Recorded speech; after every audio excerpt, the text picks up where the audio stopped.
नमस्कार मंडळी, आज बनवलंय हिरव्या वाटाण्याचं सांबारा। सगळ्यात आधी हिरवे वाटाणे चांगले उकडून घेतलंय।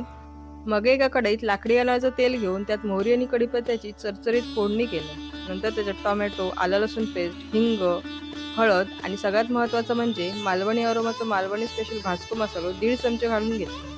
आमचे मालवणी अरोमाचे मालवणी मसाले आणि मालवणी पदार्थ जर तुमका हवे असतील तर खाली दिलेल्या नंबरवर नक्की संपर्क साधा।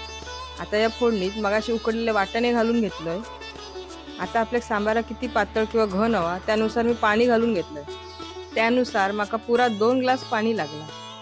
ही बघा, सांबाराक मस्तपैकी उकळलेली आहे। आता मी त्याच्यात कांदा खोबऱ्याचा भाजका वाटा 2 चमचे घालून घेतलंय। आता या सांबारात चवीनुसार मीठ, 2 कोकमा आणि वरसून मस्तपैकी कोथिंबीर घालून घेतलंय। आता आपला सांबारा तयार असा। नेहमीप्रमाणे हा व्हिडिओ पण तुमका नक्कीच आवडला असतो, त्यामुळे आमच्या ह्या व्हिडिओक लाईक, शेअर, सबस्क्राईब करा। धन्यवाद।